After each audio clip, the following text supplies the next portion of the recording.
안녕하세요, 뉴스반장입니다. 쫄리면 돼지시던지. 쫄리면 돼지시던지. 영화 타짜에 나오는 명대사로 고니와 아귀의 마지막 화투 한판 승부에서 고니가 아귀에게 한 대사입니다.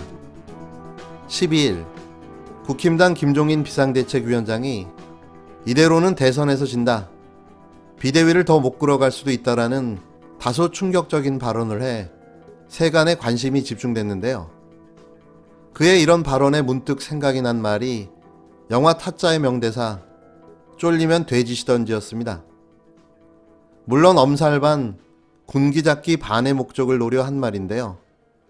여기에는 그의 야심이 가득 차 있습니다. 자력으로는 아무것도 못하는 불임 정당의 한계, 차기 정권을 잡고 싶지만 차기 대권 주자도 없는 이 정당은 그나마 팔순 노익 정객의 손에 조련당해지며 여기까지 이르게 됐는데요.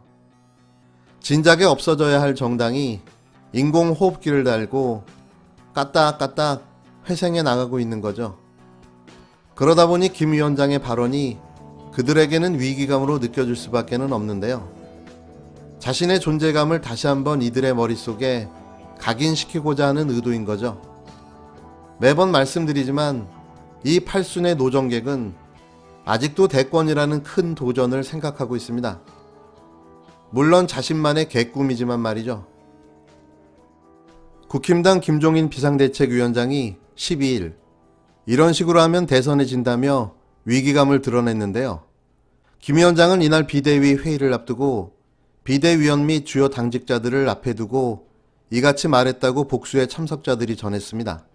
김 위원장은 국정감사 이후 상임위원장직을 11대 7로 재분배하자는 의견이 중진들 사이에서 나오는 것을 거론했다고 알려졌는데요. 국힘당은 원구성 협상 과정에서 법사위원장을 민주당이 가져가자 18개 상임위원장직을 모두 포기했습니다. 알짜를 포함해 7개를 주겠다는 민주당 제안도 김 위원장의 결단으로 거절했는데요. 김 위원장의 발언은 당 재보선 준비 조직 출범이나 이른바 공정경제 3법 처리를 둘러싼 논란에서 당이 여전히 구태를 벗어나지 못하고 있다는 인식도 깔린 것으로 보여집니다. 특히 재보선 준비 조직의 경우 애초 유일호 전 경제부총리가 이끄는 것으로 내정했다가 유 전 부총리가 친박계로 분류됐던 데다 이 과정에 당내 알력이 작용했다는 소문이 돌자 긴급히 철회했다는 후문인데요. 김 위원장은 이러다가 비대위를 더 끌고 가지 못할 수 있다며 당이 총선 참패에도 여전히 기득권 문화에 젖어 있음을 지적한 것이라고 참석자들은 전했습니다.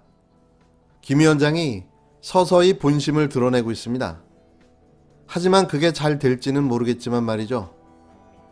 여전히 그의 꿈은 대통령입니다. 나경원 전 의원이 SNS를 통해 괘씸죄에 걸린 정치 복수라며 결코 쓰러지지 않겠다고 밝혔습니다.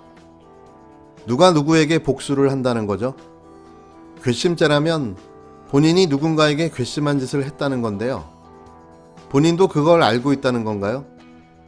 그리고 쓰러지기는 어디로 쓰러진다는 건가요? 이제 수사는 막 시작됐습니다.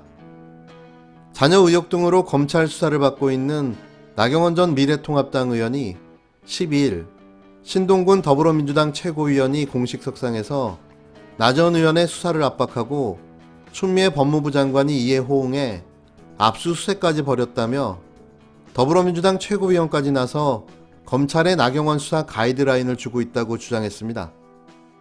나 전 의원은 괘씸죄에 단단히 걸렸다, 내게 잔인한 정치 복수를 하고 있다고 비판했는데요.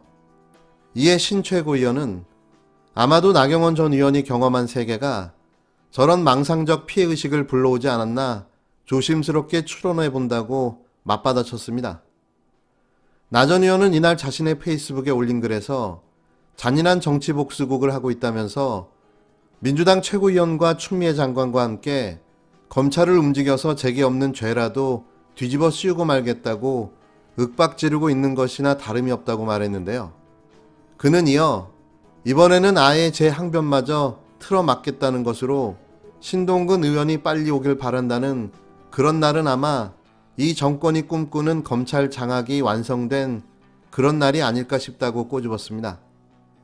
그러자 신 최고위원은 나 전 의원의 글에 대해 자신의 페이스북에 답신 성격의 글에서 최고위원이 완장이 되고 그 사람의 발언이 검찰에 대한 가이드라인이 되어 검찰 수사를 좌지우지하고 심하게는 없는 죄를 만들어낼 수 있어 협박으로 작용할 수 있는 세계를 겪고 그것이 사고를 지배하는 경우가 아니고서야 어떻게 저런 발언이 나올 수 있을까 하는 의구심을 갖게 된다고 나 전 의원의 결백 주장을 반박했는데요.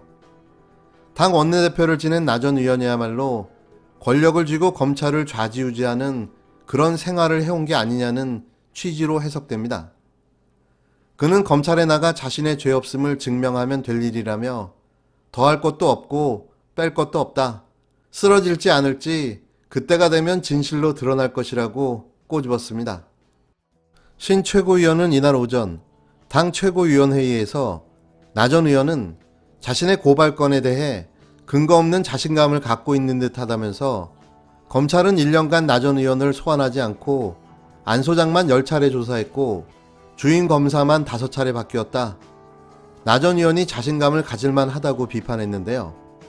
또 나 전 의원이 자신을 13번 고발한 안진걸 민생경제연구소 소장을 공직선거법 위반과 명예훼손으로 고소했다면서 마치 안 소장 주장을 불법에 대한 확신 없이 그저 자신의 명예를 훼손하고 괴롭히기 위해 고발을 남발했다는 식으로 왜곡하고 있다고 지적했습니다.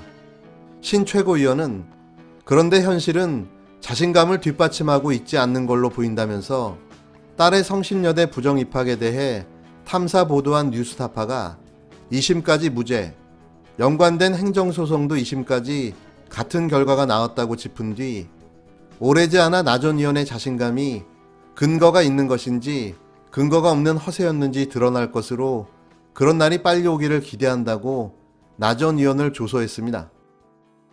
모처럼 민주당에서 시원한 일성이 나왔습니다.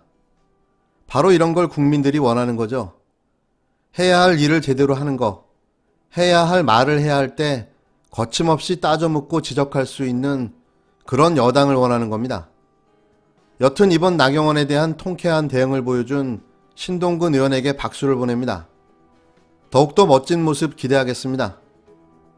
끝으로 어제 법무부 국정감사에서 나온 김용민 민주당 의원의 윤석열 부인 김건희 비리에 관련된 대정부 질의가 멋졌는데요.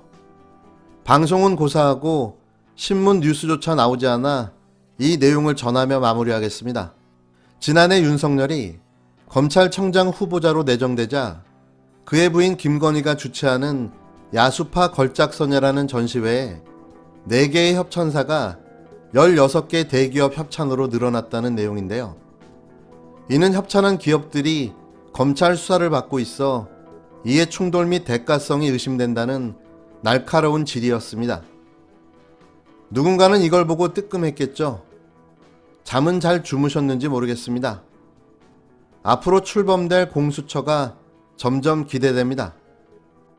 야수파 걸작전이라는 전시회를 김건희 씨가 운영하는 회사가 이제 개최를 합니다. 그런데 여기 수상한 후원이 있습니다. 이게 지금 2019년에 공연이 있었던 전시회가 있었던 것인데 그 무렵에 어떤 일이 있었냐면 윤석열 검찰총장이 후보자로 지명이 6월 17일에 됩니다. 그러니까 그 윤석열 검찰총장이 지명되고 임명되기 전 혹은 그 무렵이었습니다. 처음에는 초기에는 이 전시회 그 협찬이 4개사에 불과했는데 윤석열 검찰총장 후보자로 지명된 이후에 급증해서 16개의 기업이 협찬을 했습니다. 그런데 이 협찬이 수상한 것입니다. 이 협찬한 회사들이 보면 대부분 현안이 있었습니다. 보시는 것처럼 GS칼텍스는 대기오염 측정치 배출 조작 의혹으로 수사를 받았고 우리은행 같은 경우에는 우리은행장이 채용비리 사건으로 2심 선고를 앞두고 있었습니다. 신라스테이 같은 경우에는 관세법 위반으로 그 경찰에서 기소 의견 송치했고 검찰에서 수사 중이었습니다. LG 같은 경우에 총수 일가간의 주식거래 은폐 등 조세 포탈 혐의로 재판을 받고 있는 상황이었습니다. 이런 상황에서 지금 후원 계좌가 이런 지금 조사를 받고 있는 회사가 갑자기 후원을 했다라는 것은 이게 단순히 부적절하다거나 이해 충돌이 있다라는 것을 넘어서 대가성이 있는 것으로 볼 여지가 있어 보입니다. 특히 현안이 있는 기업이 검찰총장의 부인에게 후원을 했다는 게 대가성을 일일이 따질 것 없이 뇌물이 될 수 있다라는 이런 판단은 사실은 제 개인 의견이 아니라 윤석열 총장이 당시 국정농단 특검팀에서 뇌물죄에 대해서 이렇게 해석을 해왔습니다.